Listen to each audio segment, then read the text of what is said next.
Cory Perry and Joel Armia joined the Los Angeles Kings. Well, Armia was already there, but he re-signed. And, he's back. And he's back. And Kuzmenko obviously re-signed last night. So Ken Holland's first 3 moves as Los Angeles Kings general manager. And obviously he brings in a guy that he brought into Edmonton, I think, didn't he? Yes, he did. Yeah, Cory Perry. He did, under very strange circumstances. But this is but this is a situation where the whole league, Cory Perry had his pick of the litter, and he chose to go to L.A. Yeah, now 3 You said that very ominously. Yeah, what was it? I don't know. Well, he got his contract friggin' shish kebab by the Blackhawks for we never really did get a satisfactory reason as to why. Went to a couple more cup finals, lost them both. And you know what's great is that That is factual information. All of that happened. It counts as a buyout on the Caps. Oh, it doesn't. Oh. Hey, anyway, Cory Perry, 1 year, $3.5 million. Now, a lot of this is bonuses. And as of this recording, we actually don't know what the bonuses are. But I would assume that it's probably something similar to what Giroux and Ben did, where you've got, or even Taves, 20, 30, 40, 50 games played. Maybe playoffs. a bonus for getting past Edmonton in the first round. Maybe a Stanley Cup bonus. I don't know. But It should be cap relief if they make the cup final. Honestly. It'd knock $500,000 off. $3.5 million maxing out. That is crazy good for a 40, soon to be 41-year-old. Like, next crazy good year, for him. I mean, yeah, he's 40 now, but like at the end of next season, he's 41. And yet, he had nearly 20 goals last season, and he was one of the leading goal scorers of the entire Stanley Cup playoffs. I think he finished second with 10. Like 3 guys reached double digits, and he was one of them. Insane. It's just completely insane. He's turned back the clock. He's back in California. And that is very interesting to me because I feel like this deal pisses off 2 fan bases. Oilers fans are going to hate it deeply and bitterly.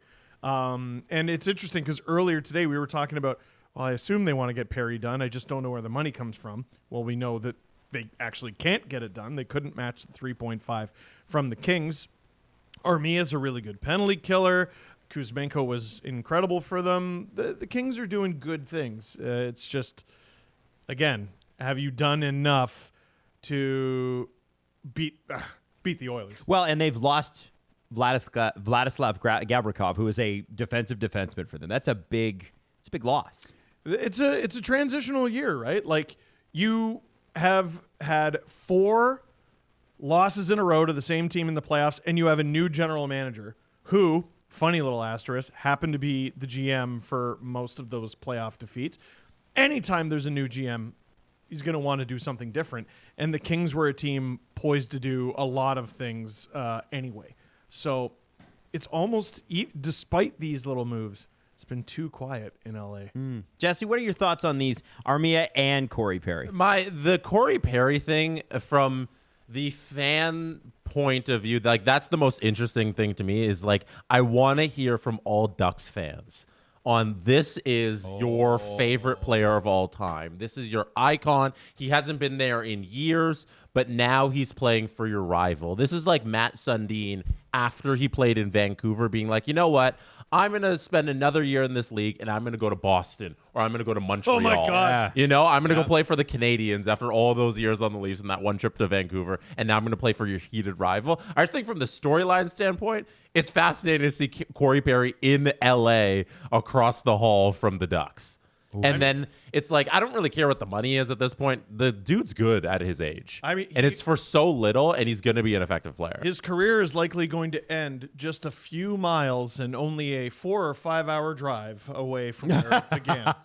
Sorry, Guys, I did that drive on my honeymoon, and it scarred me for the rest of my life. Joel Armia, and we all know how Steve does with a challenging drive. 2 years, $2.5 million AAV. What does he offer the Los Angeles Kings? He's kind of turned back the clock a little bit. He had a bit more of a goal-scoring touch before. Now he's just a really defensively responsible depth forward, can kill penalties for you as long as you just don't completely overload him. I know old guys are having a moment, but you maybe don't want to make your whole team out of him. Got it. Yeah. Just Jesse. Jeff. Well, what do you Jeff- have to say about Jeff Call Armia? me the O-Dog. Jeff Petrie just signed in Florida, which is why I said Jeff. So I apologize. But Jesse, what are your thoughts on Armia? And really, an incomplete Kings picture at this point. He's no Yeah, it's an interesting bet. Like, it's at that 2.5 range. Like, you're not expecting much from this player. I was just looking at his numbers from last year in Montreal, the 11 goals, 18 assists.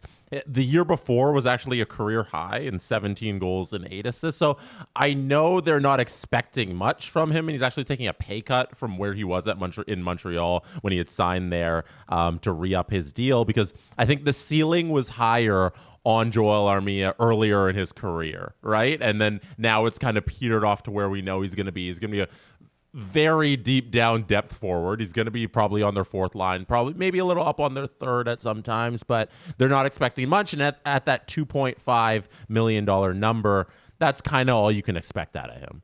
Yeah. There's another Buffalo Sabres draft pick.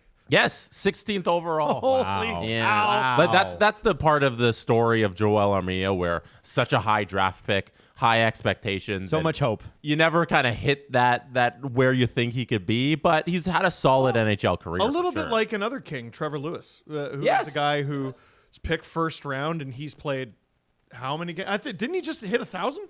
Is it? Yeah, I'm He's not played sure. so many games as a man.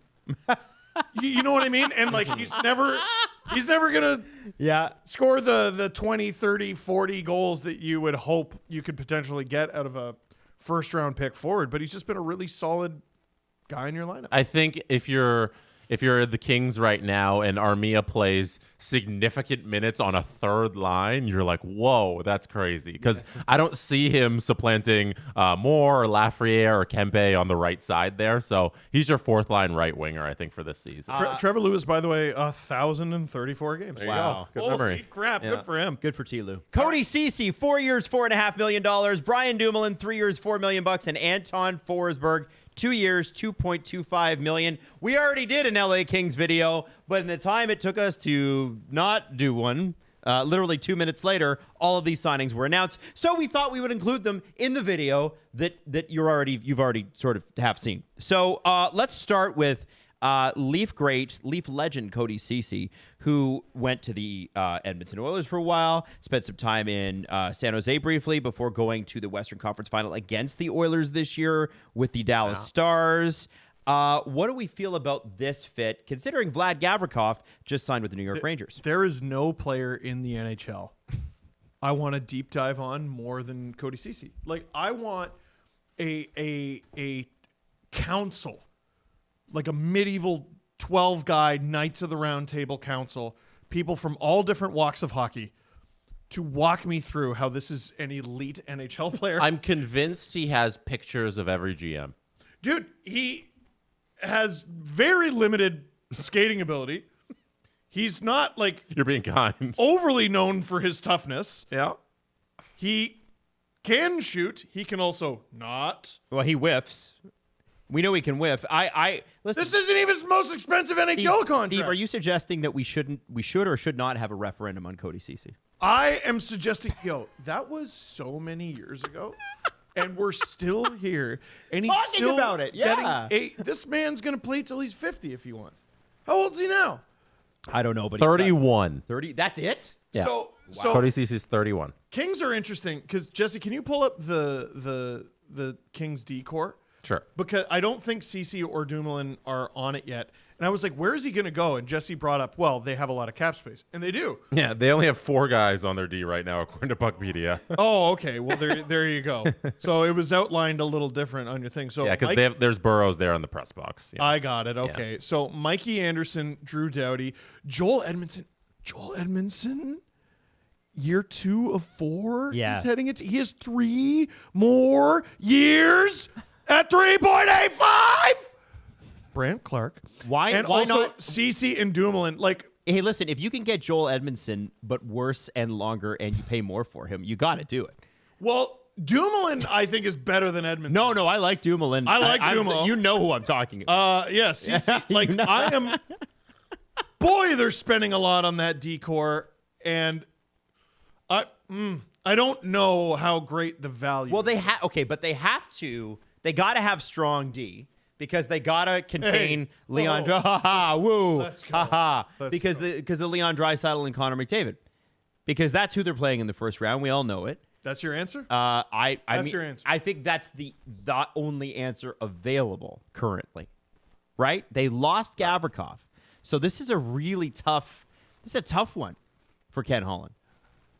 Ken Holland. What would you now? okay? You just spent $8.5 million on Dumoulin and Ceci. Yeah. Would you have rather done that? I know Gavrikov wanted to go to New York. We knew 3 weeks ago he wanted to go to New York. But what if you had said to him, "Hey, Vlad, we'll give you $9 million a year"?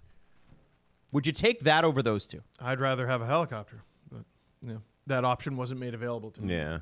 Okay. Right. So It's a lot to pay for your bottom pairing. Like that. Looking at that lineup that we had up, like Dumoulin plays the left, Ceci plays the right. They signed their third pairing defenseman, and that seems like a lot of money to spend on two guys who I don't think are overly reliable to give you minutes. Like, say you need them in a crunch to play a little more, and then if they're not playing a little more, then that's too much money to pay them. Yeah. Here's my concern. Because again, the Kings did have cap space; they can afford to do all these moves.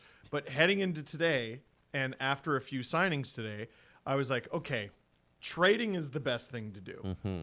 Extending your guys is also a very Second good best. thing to do. Yeah.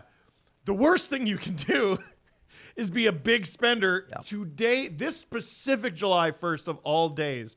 And Ken Holland is up to 5 guys? Yeah. No, because that's exactly it. You look at the guys available, and it's the Cody Cecis of the world, and you have to give those players $4.5 million for 4 seasons because there's nobody else in the market. This isn't the best way to go about your business.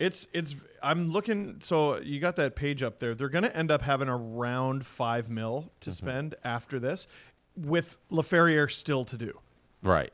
So it's going to be a little tight. It's going to be interesting. I wonder if there's a trade coming here for the LA Kings. I mean, look at They're San rumored to Jose. be in and everything. Yeah, San Jose and Anaheim have spent literally, other than the Eklund deal, which doesn't even kick in until after this coming season, they've spent nothing.